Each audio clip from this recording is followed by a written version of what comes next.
நல்லா டேஸ்ட்டாக ஹெல்த்தியாக ரொம்பவே ஈஸியாக ஸ்வீட் ராகி சேமியா எப்படி செய்யலாங்கிறத இந்த வீடியோவில் நம்ம பார்க்க போகிறோம்.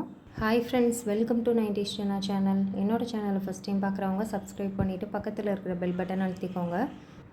இந்த ஹெல்த்தியான ரெசிபி செய்கிறதுக்கு நான் இன்றைக்கி அணில் ராகி சேமியா 180 கிராம் பாக்கெட் எடுத்திருக்கேன். இதை ஃபஸ்ட்டு நாம் ஒரு பாத்திரத்தில் மாற்றிக்கலாம். அப்புறமா இந்த சேமியா ஃபுல்லாக நல்லா மூழ்கிற அளவு தேவையான அளவு தண்ணி சேர்த்துக்கணும். நான் இப்போது பெரிய டம்ளரில் ஒரு 2 டம்ளர் அளவு தண்ணி சேர்த்துருக்கேன். தண்ணி ஊற்றிட்டு அப்படியே விட்டுடலாம். இது ஒரு 2 நிமிஷத்துக்கு மட்டும் ஊறட்டும். இதை கையை வச்சு பரட்டி விடக்கூடாது.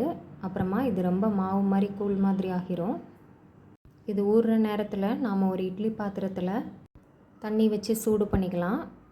நான் இப்போ புட்டு வேக வைக்கிற பாத்திரத்தை வச்சுருக்கேன். அந்த பிளேட்டில் கொஞ்சமாக எண்ணெய் அப்ளை பண்ணிக்கலாம். லைட்டாக போதும், ரொம்ப தேய்க்க வேண்டாம். இந்த மாதிரி எண்ணெய் அப்ளை பண்ணி ரெடியாக வச்சுக்கலாம். இப்போ 2 நிமிஷம் ராகி சேமியா நல்லா ஊறிடுச்சு.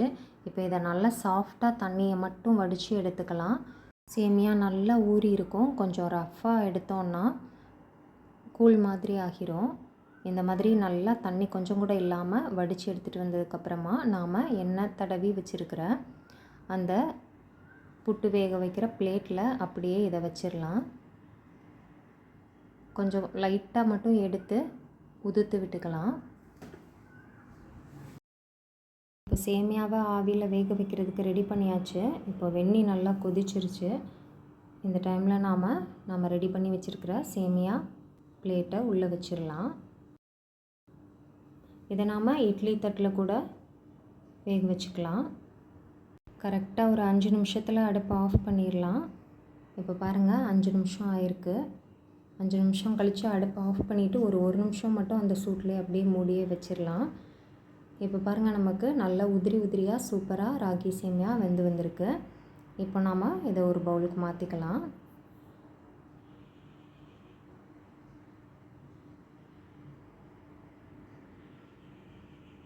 பாருங்கள், இந்த பிளேட்டில் லைட்டாக எண்ணெய் அப்ளை பண்ணியிருக்கிறதுனால சேமியா நமக்கு நல்லா ஒட்டாமல் வரும். இப்போ இதை கரண்டி வச்சு லைட்டாக நல்லா மிக்ஸ் பண்ணி விட்டுடலாம் உதிரி உதிரியாக. இப்போ நம்ம கை வச்சு எடுத்து விட முடியாது, ஏன்னா ராகி நல்லா சூடாக இருக்குது.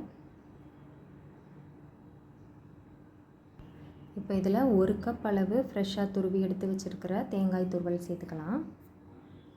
தேங்காய் துருவல் நமக்கு எவ்வளவு தேவையோ அதுக்கேற்ற மாதிரி சேர்த்துக்கலாம். தேங்காய் நல்லா நிறையா போட்டு சாப்பிட பிடிக்கும்னா நிறையா சேர்த்துக்கலாம். இல்லை தேங்காய் துருவல் அதிகமாக சேர்த்தா பிடிக்காதுன்னா கம்மியான அளவில் சேர்த்துக்கலாம். இப்போ நல்லா எல்லாத்தையும் சேர்த்து மிக்ஸ் பண்ணிடலாம். இப்போ நல்லா பாருங்கள், சேமியா நல்லா உதிரி உதிரியாக சாஃப்டாக வந்திருக்கு. சேமியாவையும் தேங்காவையும் நல்லா ஒரே மாதிரி எல்லா பக்கமும் மிக்ஸ் ஆகிற மாதிரி மிக்ஸ் பண்ணி விட்டுடலாம். இப்போ பாருங்கள், ராகி சேமியாவும் தேங்காய் துருவலும் நல்லா ஒரே மாதிரி சமமாக மிக்ஸ் ஆயிடுச்சு. இப்போ நான் இதில் பாதியை தனியாக எடுத்து வச்சுக்கிறேன். இதில் ஒயிட் சுகர் போடாமல் சாப்பிட்றதுக்காக. மீதி இருக்கிற பாதியில் தேவையான அளவு ஒயிட் சுகர் ஆட் பண்ணிக்கலாம். நான் இப்போ ஒரு 1.25 ஸ்பூன் அளவு ஒயிட் சுகர் சேர்த்துருக்கேன். நீங்கள் உங்களோட இனிப்பு சுவைக்கு ஏற்ற மாதிரி ஒயிட் சுகர் சேர்த்துக்கோங்க. சேர்த்து நல்லா கலந்து விட்டுட்டோன்னா நமக்கு சூப்பரான டேஸ்ட்டில் ஹெல்த்தியான இனிப்பு ராகி சேமியா ரெடி ஆயிடுச்சு. குழந்தைங்கள்லேருந்து பெரியவங்க வரைக்குமே எல்லாருமே நல்லா விரும்பி சாப்பிடக்கூடிய ஒரு ஹெல்த்தியான ரொம்ப ஈஸியான ரெசிபி தான் இது. கண்டிப்பாக நீங்களும் இந்த ஹெல்த்தியான ரெசிபியை ட்ரை பண்ணி பாருங்கள். ட்ரை பண்ணி பார்த்துட்டு எப்படி இருந்ததுன்னு சொல்லி எனக்கு கமெண்ட்டில் சொல்லுங்கள். என்னோடய சேனல் பிடிச்சிருக்குன்னா லைக் பண்ணுங்கள், சப்ஸ்கிரைப் பண்ணுங்கள். தேங்க்ஸ் ஃபார் வாட்சிங்.